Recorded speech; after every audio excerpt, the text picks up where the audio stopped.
Oh, Mr. Elliot, very welcome to Japan. Oh, thank you. Thank you very much for giving me this opportunity to interview you. Mm-hmm. You're welcome. Now, today I'm going to be interviewing about your new book, Jobs Free. Mm-hmm. I actually have it right here, but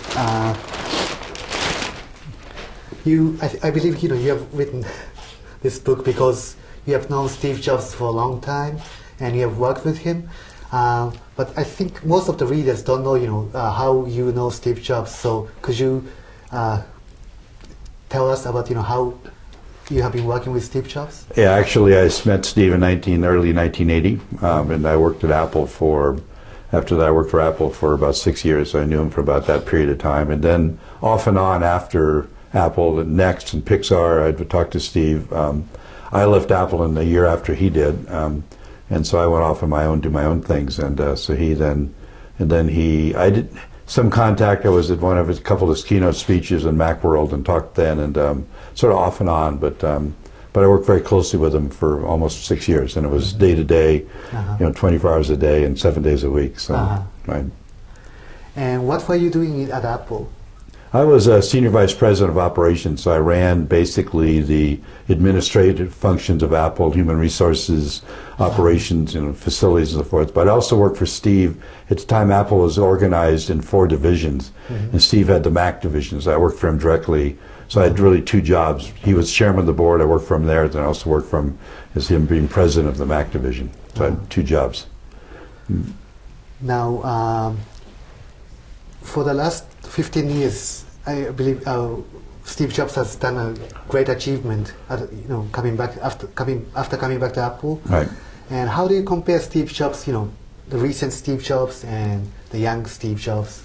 I think that I had a great influence on Steve, so I was like his sort of mentor at those days. I'm older than Steve. Yeah. In fact, Steve had a favorite saying. At that time, he never trusted anybody over 30, and I was over 30, so he'd say, except for Jay. And so I had sort of a special mentoring relationship with him.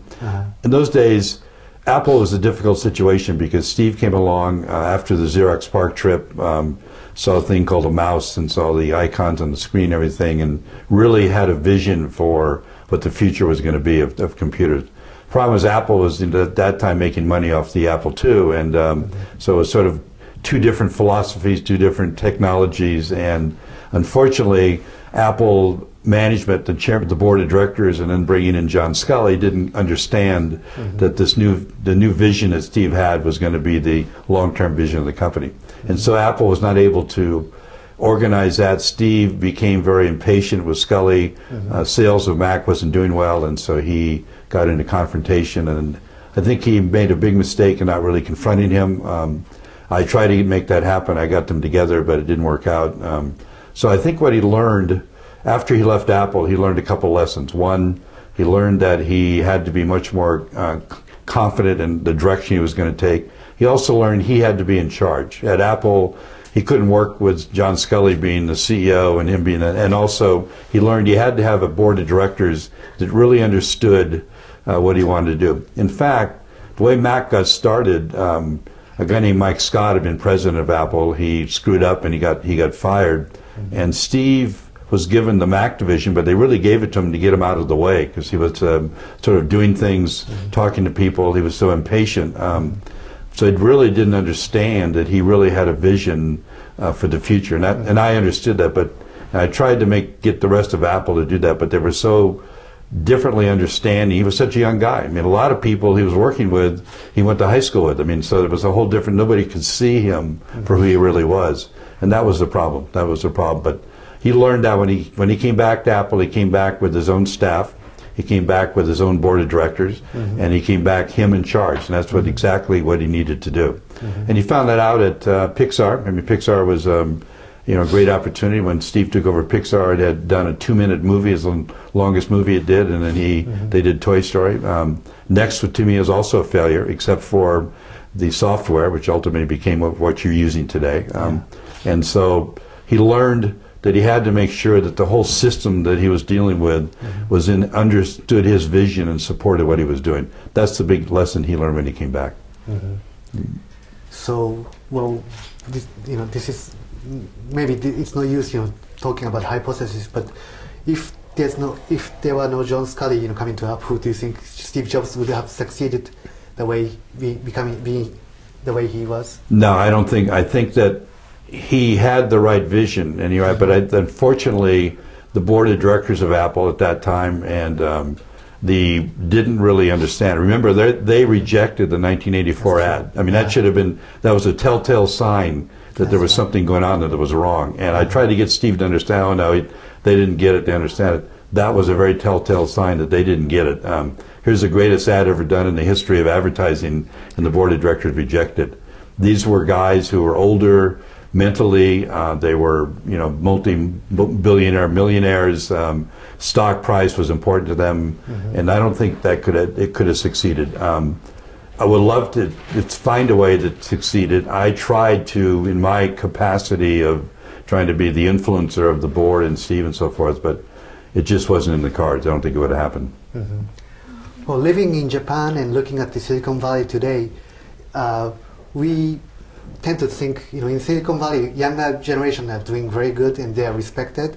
And in Japan, still the older generation is, has more power, and the younger generation doesn't have any, their own voice or anything at all. But back in those days, Silicon Valley was just the same as Japan today. Exactly. So when I met Steve in 1980, I'd worked for IBM and Intel. In those companies, I wore a blue suit, white shirt, and the difference, I had a beard that most people did. But Silicon Valley was dominated by IBM, HP, and Intel companies, and they were all very, they weren't avant-garde, so to speak. And Steve was really the first person to come on the scene that didn't, he respected the Beatles and Dylan, and it wasn't about, people like by Peter Drucker or somebody else. And so he brought a whole new language to the way things were done. And people also didn't understand that. He would use terms that, again, were beyond them. And I remember being at a luncheon once where they had all these CEOs there, and Steve Jobs said, you guys don't get it, you're too old.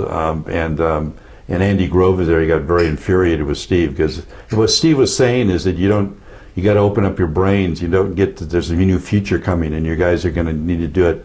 But he really set the stage for where Silicon Valley is today, because then all of a sudden, in those days, you never heard of a 26-year-old CEO of a company or a founder of a company, and today that's pretty common. So he was really the first to bring that sort of mentality, and I believe a lot of those people, either through going to go to Stanford, where you'd go up there and talk to people, or going to University of California, a lot of those people saw Steve in the early days and sort of took it as a challenge, so they wanted to do the same thing.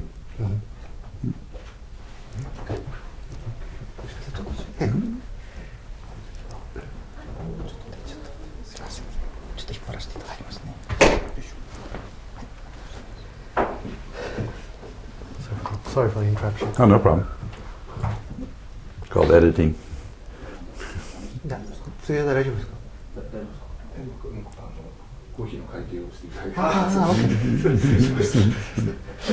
Okay, so we can continue. Okay.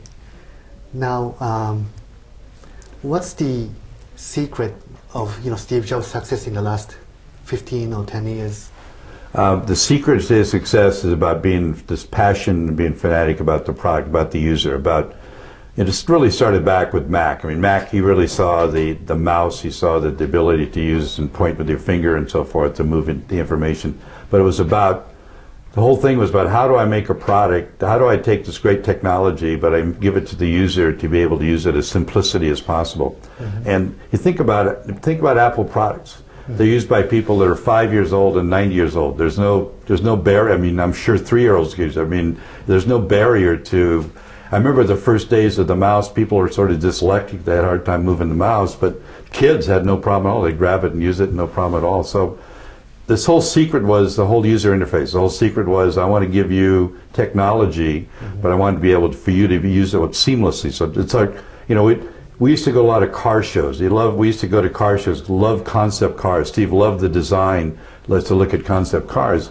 They never got produced, which was very interesting. We used to laugh about that. They produced these great concepts, but why didn't they ever manufacture them? But you think about it, and that was one of his analogies. You step into a car, you put the key in, turn it on.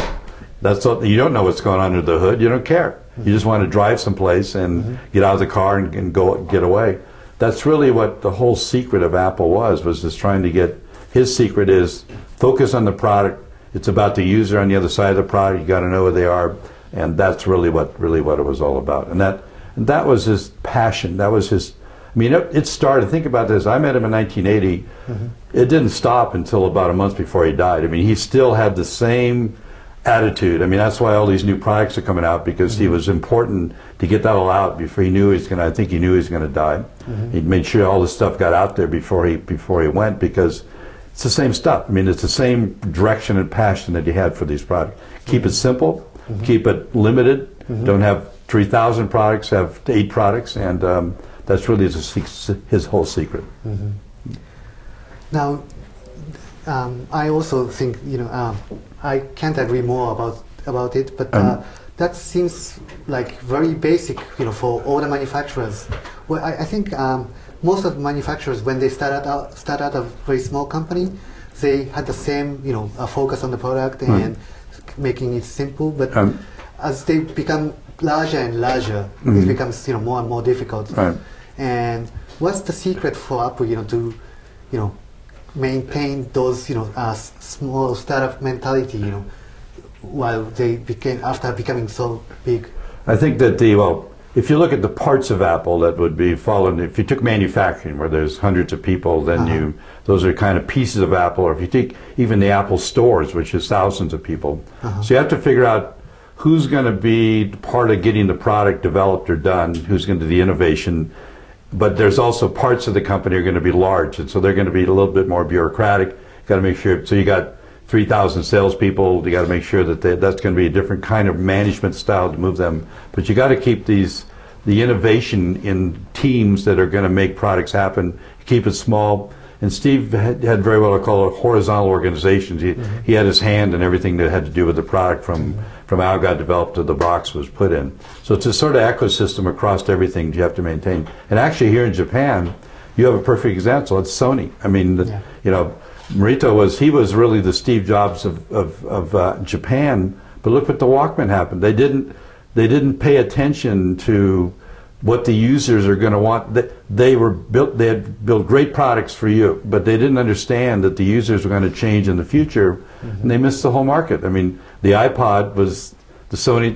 When the iPod came out, I laughed because I said Steve finally got his Walkman, because he loved the Walkman. He loved those products, and yet Sony blew it. Of course, Morita was gone by that time, but it missed. So what happens is, the great thing about Apple, think about it, it's one of the few corporations in time where the founder was there for as many years as he was. He was there over 30 years. I mean, you don't see that much in corporations. So that is one of the secrets, that the founder's attitude is really critical. And that's the other part of this process that made it very important. Yeah, I can't agree more. And I think that's what's happening to most of the Japanese consumer electronics giants, like Sony. I get a chance to interview those executives from consumer electronics companies, and they won't say it direct to me, but my impression is, as they are like consecutive, like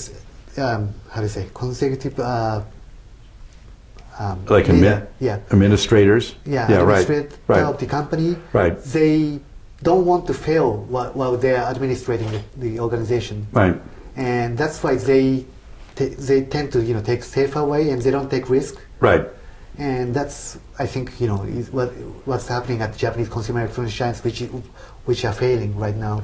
But and you look at a lot of like Honda. I mean, they went through the same thing. Sony, and I think that's part of the problem. They bring in people who haven't really understood what the founders, how they got to where they got to, and the tricks of getting there, and the culture they related, and they become what I call administrators. They're executive administrators. They come in, I don't want anything to change, I don't want anything to go wrong. I hope that, I see in Tim Cook for Apple that I think he's really got, like I did when I worked for Steve. You really got it from Steve, and but that's the part you have to be careful of. You have to make sure that you're not an administrator. You have to.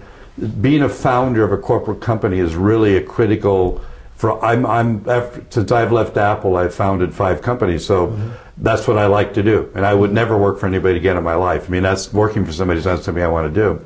So, but there's a special feeling and a special passion and enthusiasm you have when you're really the founder of the company. It's an extension of you. I always use this analogy that when the auto industry went to Washington for the bailout, they arrived in the airport in their own private jets, but they got into Mercedes limousines and drove away. And I said, I mean, the guy from Chrysler, should be Chrysler, the guy from Ford had a Ford, they should have a Chevy. I mean, they lose contact.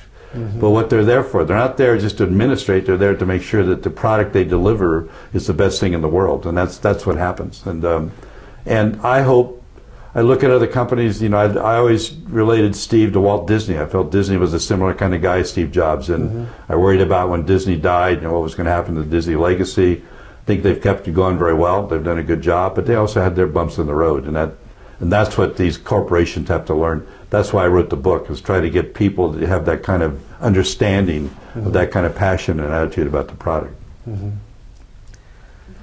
Now, then, what is your tips for having a great passion about products? Well, first of all, Steve and like myself, he was the greatest user of the product. So you have to be. If I'm going to build a product, I better be the #1 user of it. And if I'm going to build a phone or a camera or whatever I'm going to build, I better be. I, as a CEO of the company, I don't care how many company has 2,000, 300,000 employees. I had better be the #1 user of that product. And I think that's the other secret. That Steve built products for himself first, and then if you liked it, great, you'd buy it from him. But if you didn't like it, don't buy it. I mean, there's that kind of an attitude of you have to be the #1 user, and that really upsets me. I had my own company once, and I was Wall Street said I became public that you want to bring in some new people to help run the company, and they weren't users. I mean, I was very upset. They hire these people, they didn't understand, they didn't even use my product. That's running a company and built a product. That's the kind of attitude I believe that you have to have. You have to be the #1 user, whatever you do. I don't care if it's in building products, if it's doing things, if it's doing interviews, you better watch your interviews because that's what you do. I mean, that's the part that people have to do. But not all people have same as demanding as other people. Some people are very loose and they just make products they think are okay. And do you think this quality is innate or something that people can acquire later? I think, well, yeah, I think part of it is innate, but I think part of it is you have to you have to look deep in yourself if you're going to get into this business and see, do I have this passion and this actually, I'm going to lay everything on the line to do this. And I think that's a part of the risk taking that also separates a lot of people. And I think if I was hiring a CEO of a corporation in Japan, I would want those qualities in it, not just a standard person normally would find. And I think a lot of that can't be taught. A lot of that is sort of innate, and then hopefully people have to. Then you can push people gently. You don't always have to be. That's the other thing. The Isaacson book, which I hated, which I think was a really bad painting of who Steve was. Steve's style, it's not about the style that makes things happen. It's everybody in the world would give the right arm to work for him again. I mean, whoever worked for him, because he had this again. It was about the product. It was intensity about the product. And what he got upset about was that if you didn't have that same intensity, or you provide something that wasn't the quality they was looking for. It doesn't have to be a style. You don't have to be a dictator. You don't have to be, you don't have to holler at people. You just have to have this intensity. You want to get things done through people. Now, do you have any advice for younger generation? If they want to be, one day they want to be a leader like Steve. Right. How they should spend their life, to become that, that kind of, to have that kind of quality. Well, I think that Steve was unique. Steve didn't only spend a little bit of time in college. I would tell people try to get some experience in life. That was the other part of Steve, which was unfortunate. He was a very lonely person outside of Apple because he had never had much of a life. And then you think about it, he was at 24 years old. He's worth millions of dollars and already running a corporation. So people need to learn life. #1, I believe you got to get some experience, and hopefully you can get it. Hopefully you can either get it in college or you get it in some format where you're going off and meeting people and doing things. Hopefully you get some education that would help, you get some insight to what other people have done, good and bad. I think that, again, you have to have this passion. You got to look at who are you? What do you really, really want to do? If you're not in it for the money, lots of luck. If you're in it for, I want to change the world, I have a passion for what I want to do, that's what you have to try to find within yourself, that quality. And then eventually you got to take a risk. Eventually you're going to have to lay it on the line and say, I may max out my credit card to get this started, or I may have to go to my friends. But you got to have, along the way, you're going to have to take some risks. So that would be my advice to young people. Now, your advice to older people who's, who's heading these big companies. But, Right. As you have seen in news, Sony, Toshiba, all those giant companies Right. in Japan are failing, and one of the problems is of course the administrator there, Right. and I think another problem is how they are organized. Each product team is so big, and nobody has the same concept about product. Right. And since the organization is organized that way, it's so difficult to change Right. the organization. Right. And I think it's not just Japanese companies, but also the American, big Right. companies and Right. Europeans. And do you have any idea, how those companies with long history and huge organization, Right. can turn, become young again, or They're going to have to reborn themselves. I'll give you a perfect example in the U.S. HP. I mean, HP has been through. The other day I was talking about it. They had 2 leaders for HP for 45 years. In the last 10 years, they've had 7 leaders. I mean, they didn't get it about they missed who they were and how they got to where they were. I mentioned earlier about Honda. Honda missed who they were and how they got there. Sony missed. They got to go back to their roots and find out. Why are they there? Who are they? And then they got to try to. Now I'm big into what I call product organization. I believe that typical corporate functional organizations don't do it. You got to get back to the products, and you got to cut some out. I mean, Sony, as an example, has so many products. I don't even know what the hell they're doing. And I think that's what they got to get, simplicity that they got to get back to. And I think that, and it's not just Japan, by the way. This is the world. This is most corporations in the world. The reason we ran into this unfortunate downside over the economies was part of it was some of the financial things, but the other part was that corporations are out of control. And I think I give actually a lot of good hands to IBM. IBM rebirthed itself, and I think that they decided they weren't going to be a product company anymore, and their product was going to be service, and they focused on it. And they've done a great job, and they're back on track again. I never thought that would happen. Reason I left IBM because I felt they needed to have a different product orientation, but I give them a lot of credit for doing that. But that's what has to happen. You have to stop, see who you are, and figure out, because ultimately the organization, how people operate together, is going to be your success, and you got to get back to innovation. Now, in my books, I've been writing Japanese companies. Well, maybe it's not Japan, but. Right. Became very short-sighted in recent years, thinking only about the quota revenue. And back in the old days, Japanese companies were thinking more long-term, and to make one product or something like that. But do you agree with that? I think that, well, in fact, at Apple, and even Steve would say, when he would say, "What's your profit and loss?" He said, "I don't know. Ask the CFO. That's his job." I mean, it's not. I don't worry about that. The products will take care of themselves. And I think that if you're operating on a quarter-to-quarter basis, lots of luck, because you got to be able to look beyond it. In fact, that is a big, I think, downside of like corporate in the world, not Japan, but we're caught up in quarter-to-quarter stock prices. The CEO didn't, lost money in the stock prices.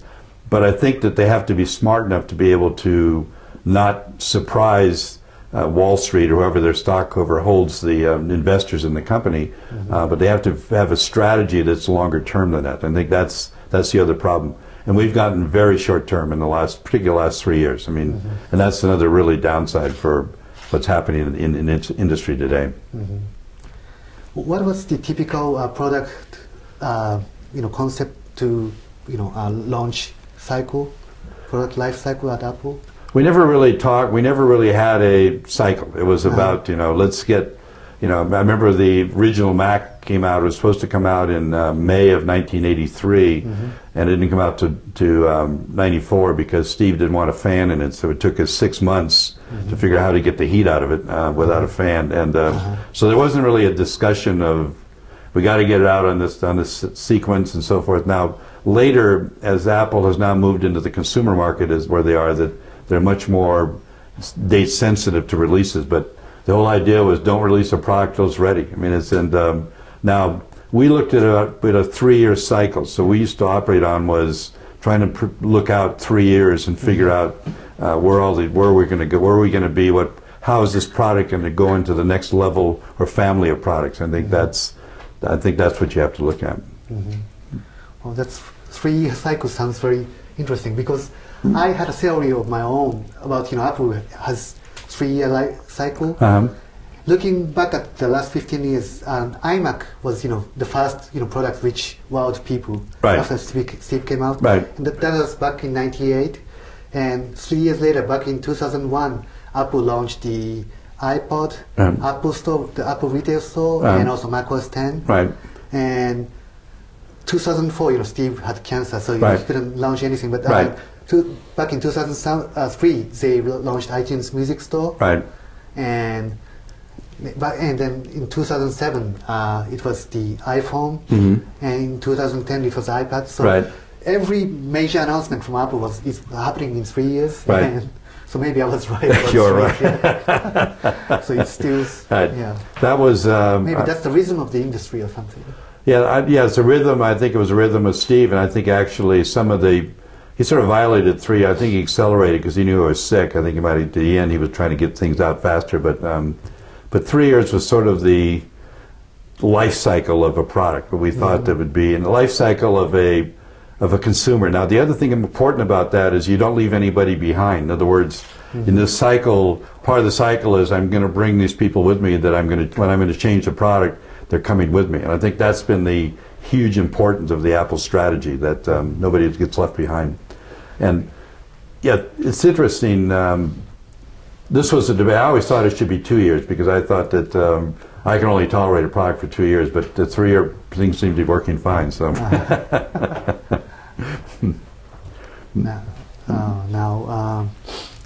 now off from the business side of the talk, what is your best memory with Steve Jobs, if you could share it with us? Well, I mean, I have so many of them. There's a lot of fun parts of Steve Jobs. I was once. I came to Japan with him, and a couple parts. We went to the hotel, and actually we walked in, and they said, "Do you want a traditional room or a regular room?" And he said, "Oh, we're going to have a traditional room." So I go to my room, I walk in. There's a mat and a piece of wood there for this. I mean, there's no way I could sleep in that. So I walked down to the lobby to change rooms. And as I walked up, Steve walked up changing rooms too. So, and then it was a trip later. It was late at night. We're walking through the Ginza district, and we went by a store. And this was 1983. And in the window was a perfect replica of a Macintosh. Wow! And so Steve wanted to find a brick to break the windows. So I said, "No, we can't." So I had to restrain him from breaking the window in. And I said, well, obviously, it doesn't have the Mac inside. We know that, but obviously, the only people that know what the Mac looked like is Sony, because we had shared the design of it. So we couldn't wait till the next morning to go see the CEO of Sony and say, "What the hell's going on?" I mean, and so it was. I'll give you another example. So I like I like Japanese food, and but there's a part where I'd like to have something cooked, and so Steve was big into sushi and Japanese food. So we'd been to about 3 dinners here, and one night we were having a dinner with one of the local, it was Cannon, and I said, "I'm not going tonight to dinner, Steve. I'm going to go and eat something cooked, like some Kobe beef or something." Okay, we'll have dinner then without you. I said, "Okay." So I went down to the lobby, said, "Is there a restaurant nearby?" And they called me a restaurant. So I go in the restaurant, sit down. All of a sudden I feel somebody next to me, look at Steve. And I said, "Steve, I thought you were going to this dinner." "No," he said, "I agree with you. I'd like to eat something more hearty tonight." So there was a part of Steve that people don't realize. There was a fun part of Steve. In fact, it was hard to see the joking side of Steve, but there was sort of an interesting, fun side of Steve, which nobody saw. So I mean, it was a lot of other moments. I mean, but those are just sort of some of the moments that I'd always relished with Steve. And losing Steve was a big shock to me. I mean, knowing it was happening, I knew it was going to happen, but when it happened, it was a shocker. After he passed away, as it is in all over the world, there's been many books published in Japan about Steve, and there are many articles on newspaper and TV documentary, and because Japanese like to hear about the relation between Steve and Japan a lot. There are a lot of articles about Steve, relationship with Zen. But have you witnessed some of that? Oh, absolutely. I think that Steve loved. I mean, Steve was going from India to Japan, and so he got stopped off and saw Steve Wozniak in the Homebrew Club. But when we were in Japan, we went to the place that he was coming to. So we went and visited it, and it was ironic to me because there's no way that I could see him surviving in this very silent, organized environment and walking around the gardens and all that stuff. And I just could, Steve, I cannot believe that you were going to do this. I mean, it was just like not who you are. But he had a great he had a great passion for Japan. He had a great passion for what Japan was doing in the industrial ages of manufacturing and development. As I said, Sony was his favorite thing. So we spent a lot of time in Japan. And actually, we came to Japan and we built the laser printer, the Apple laser writer, on the plane on the way to Japan, and then we met with Canon, and we actually, most people don't know this, but the original laser printer wasn't a printer, it was a copy machine. So we took a Canon copy machine, laid a Mac board on top of it, so the Mac board was sending a picture to the copy machine to be copied. It wasn't a printer at all. And and at that time, because there was no printer out there when the Mac came out, and Steve said, I need a printer. Nobody makes a printer. There's some place in Japan we're going to find a printer. And we said, we don't think so.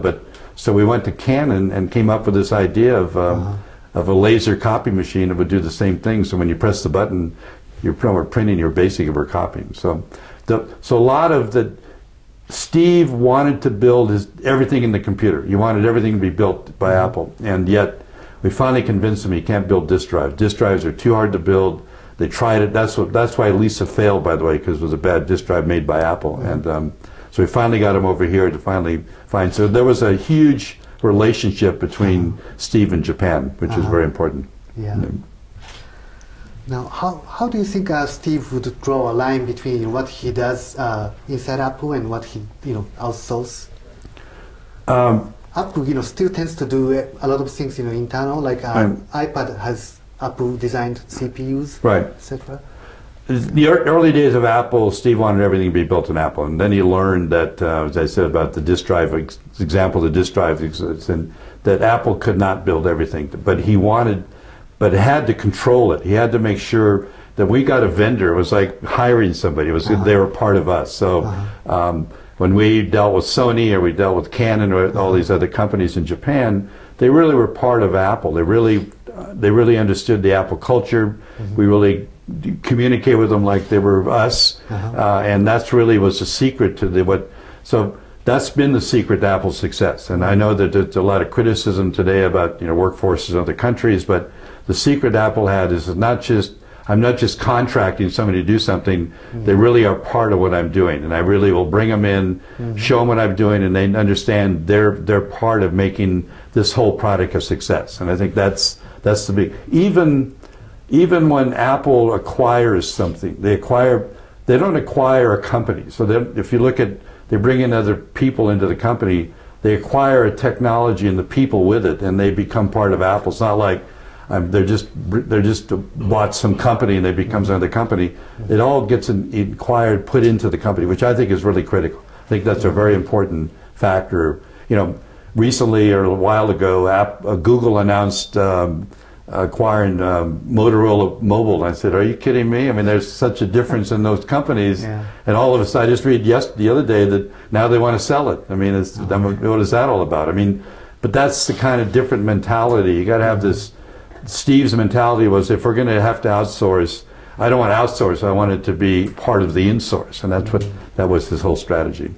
That's interesting. I actually had a chance to interview a guy who works for Alps Electronics, who Yes. made a disk drive for Apple II. Right.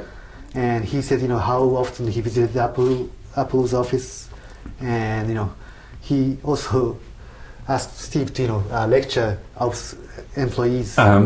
So, right. Yeah, it's Right. really, yeah, I can really see very intimate communication between Right. Apple and Alps. But to get Steve to let loose of another funny story, get Steve to let loose of the disk drive was very difficult because he loved the guy that was building it. And I kept trying, Steve, this is a totally wrong thing to do. So we brought a guy from Alps over, we hit him in the back of the Mac building. And so we could start building our own disk drive with Alps. So, but it was very funny. That was not funny because we killed, I said, Steve, we got to kill, there was 300 people in this disk drive organization, we got to get rid of it. It's a waste of money, it's not what we need. And then we get the head of it together in a room, and then he says to the guy, well, Jay's decided to kill your disk drive. It's like, Steve, it's your disk drive, not mine. But that was anyway, that's funny. But we hid the guy in the back so we could start building the disk drive, and then so we could convince them to let go of the disk drive, which we did. So there were a lot of those hidden work, like skunk works. Yeah, that's a good example. I mean, actually Apple, not knowingly, when we started Macintosh, Steve was sort of put over there because they wanted to get him out of the way, and Mike Scott was at that time the president of the company, and he just took off, and he really built the skunk works. He built a company within a company. Mac was its own thing. I mean, as I said, it's the only business building in the world had a skull and crossbones flag flying over it, which was the Pirates, not the Navy, and that so it was like a company within a company. But unfortunately, the board of directors and the other people there, the executives, didn't really get it. I mean, I tried to get them to understand that, but they didn't, and that could have been solved if they. When they finally got rid of Steve, I went to the board and said, "You guys are making a huge mistake, and what you should do." Should spin the whole Mac group off into a separate corporation, let Steve run it, be outside of the Apple II, resolve the Apple II. It's going to go down the tubes anyway, but just take it out or slowly out of business and bring Steve back so he's not interfering with that, and have a plan for it. But they wouldn't want to do that. Yeah. Now, how Apple people working for Apple is so motivated? Not. Most of the people, people who work for company, becomes they can't do anything they want to do, and they become less and less motivated, and can't has utilize their full potential. Right. But at Apple, I see a lot of people are well. Sometimes when I ask somebody who worked for Apple and now no longer works for Apple, right. They said while I was at Apple, I was using 120% of my potential, 200%, right. And I can no longer do that. But it was a great time. They spent a great time at Apple. And how do you think that's possible? Well, one is back to the product. I mean, but you love what you're doing. I mean, you're building one of the greatest products in the world. There's a huge support to do it. Apple is. I mean, it's all there. I mean, as you see it. I mean, when it gets released on the stage, or it opens the store up and there's a line of people around it, I mean, you couldn't be more prouder as a person working there for what this does. And this is incredible. And that is part of this product motivation, is that you feel a part of it. You worked on building one little piece of the product, and when Steve got on stage, and when Steve was standing on stage, he wasn't Steve, it was the iPod 2. I mean, he was there representing this wonderful product, and as you as an employee, you get into that, you understand it. I mean, you feel great about it. Everywhere you go, it's like, I used to feel that in the early days at IBM when I worked there, and that sort of became they lost that. They became the same way, that everybody was there. Oh, I got 10, 15 years to retire. It's like all that stuff, and that's what happens. They lose this magic of who they were, and Apple has not lost that. I mean, they continue to produce incredible products, and people are very proud of them.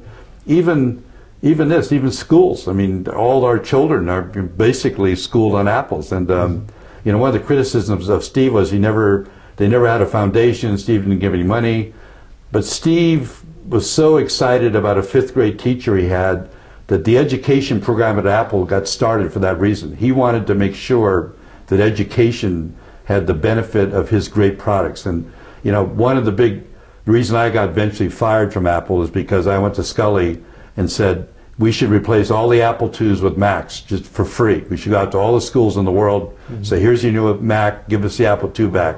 and he wouldn't do it. And that was a huge conflict we had because I said, they're on old technology. That's ridiculous. And this is something that Steve wanted to before he left, but he couldn't make it happen, and I couldn't either.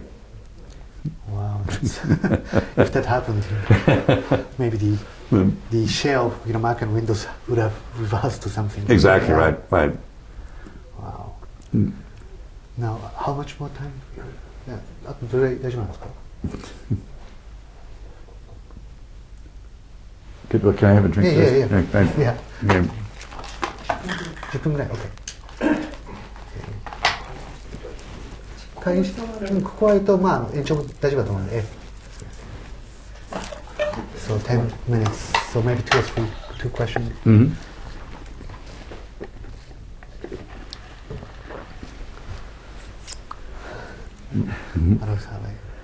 Sorry for going back and forth. Oh, no problem. Let's see. You can fix it in the editing room. It's going to be busy. Now, let's see. Do you see any leaders of the world, who is any way similar to Steve Jobs? No, I've always asked this question. Today, I don't see it. I don't see, it was back to this whole product concept. I just don't see, maybe Zuckerberg, I don't know, he has a lot of passion for the product. I don't know, the problem is I see he's making all this money and, what's he going to do, what are you going to do with it? I don't see anybody that has this incredible knowledge and vision of where a product's going to go. So at this moment in time, I don't see anybody out there that I'm aware of. I mean, that's just from my knowledge of seeing people and so forth, and so I don't see anybody. But then looking back in time, do you see any leader in history, or not historical, but right. Corporate history? Do you see any other leader, who is similar to? Oh, I look at Mr. Morita, the guy who was head of Sony. He was a very similar man. He actually was older. I mean, he was more my age, but he, I found a lot in him. I mean, he was so excited when we'd come to Sony. He would take us into the research lab and show us everything they were doing. He was so excited about, we're building that, we're doing that, and it was very Steve Jobs-like. And I mentioned earlier, well, way back in time, Henry Ford was that way. I mean, we never met him. But Edwin Land, the guy that developed the Polaroid camera, we used to go meet with him, very similar.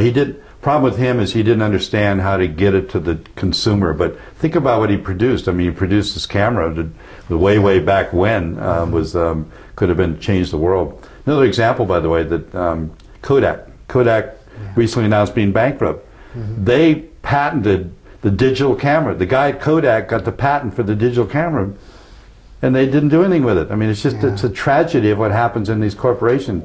Again, I use Disney as an example of way back when, but under more current things, I don't see other people like that I would comment on. Although, I created a what I call the leadership forum at Apple. What it is, I brought in leaders of industry and people that I thought would influence Steve on his view as being the CEO of the company when I was trying to keep this thing going smooth at Apple.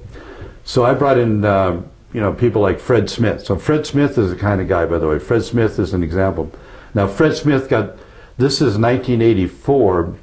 Fred Smith introduced to Steve the fact, FedEx should be taking the Macs and bring them to the people. And that really got Steve thinking about, you're right, we should be selling this product directly to the people, not through stores. And at that time, the stores were all distributors. And so and then actually that whole uproar, by the way, eventually, that was one of the big issues that Steve had with John Scully. But Fred Smith, I give a lot of credit. He's still there. He founded the company, and he's pushed, FedEx has done incredible. They bought Kinko. So in the current world of today, he's the one I do admire a lot. Do you think it would have become more difficult for some leader,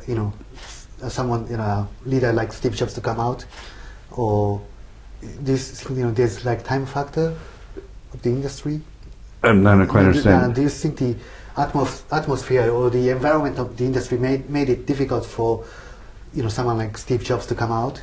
Oh, absolutely. I mean, I think that the industry didn't see him. I mean, that's the problem. When you see people, you sort of see them in what you see. I mean, I always made me laugh. Is Steve has surrounded himself by his high school buddies, they only saw him as a high school guy. They never saw him as a leader for the computer revolution of the future, so they never saw him any differently. And so I think that the world did have they never saw him. I mean, that's why the whole Apple situation in the 80s got screwed up, is because they never really saw, they couldn't see through him. They couldn't see what he was really understanding, his language, what he was talking about. So it's a very difficult thing, and that's what that's one of the things that, you know, being old or young, you got to be open-minded. And I think that was the other thing that, now a lot of criticism will come out, well, Steve, you know, he wanted to do things his way and so forth, yet he was very open-minded. He, you know, he met me. I mean, when he met me in a restaurant, it's like, you know, he was open-minded to see something in me that he felt could help him, even though I was a whole different kind of person than he was. That he was always open-minded. In fact, I tried to see Steve every Monday morning when he came back from the weekend, because I was fearful of what he'd run into.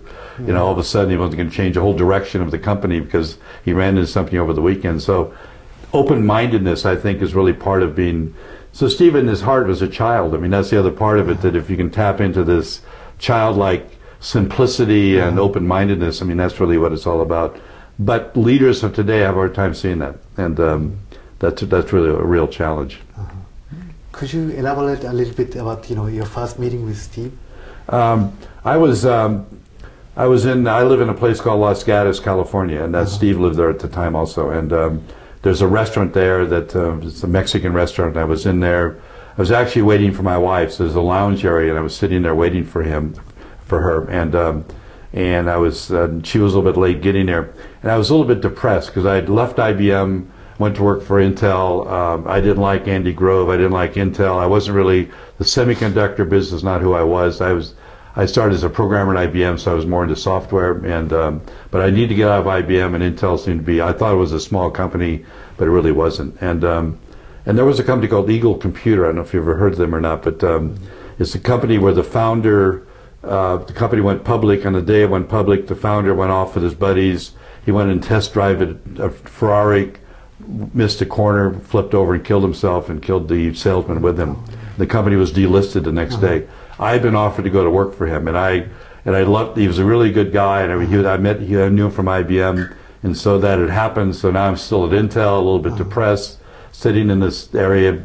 Young guy sits next to me. He's got a Birkenstock on, jeans, a white T-shirt, a beard, and so we started talking, and I happened to be reading a newspaper. I think I was reading a story about IBM or something, and he said, "Do you know about computers?" And we got talking about it, and then we had a good conversation. It was an open conversation about where's the world going to go and what's going to happen. Computers are coming out of the computer rooms on the desk and so forth. So, and I was very impressed, but I didn't know him. I mean, and then he said to me, "I really like you. You should come to work for me." I said, "Well, I don't know you, but I don't think you can afford me." And, "Oh yeah, I can afford you." And so, so I'm Steve Jobs, Apple Computer, which meant nothing to me. And then, he said, "Give me your phone number." And he said, "I think I'd like you to work for me." And I said, "Okay." So gave my phone number, and a couple weeks later went to work for him. So that was the whole, it was a whole journey that I started on that I never knew was going to happen. My first day at Apple was a Saturday. He calls me and said, "Let's take a ride." And I said, "Okay." So I go to Apple, get in his car. We drive up to Xerox Park. So I want to show you something. We go into their lab, and there's the mouse and the computer. And when we drove back from there, I knew that was the revolution. And we drove back from Park back down to Cupertino. It's about a 20-minute drive. Steve was very silent and very focused. And I knew at that moment where we were going, because he had already figured out where all this was going to go. And so that was my beginning at Apple. Wow. Great story. Yeah. Now, lastly, could you give a sort of, well, this is, typical Japanese interview, but message to the readers of your book, or, the future reader of your book, maybe holding the book. Right. And maybe speak to the camera. Okay. Thank you. Okay. So, could you give any message to the readers, like, what you'd like to read, or...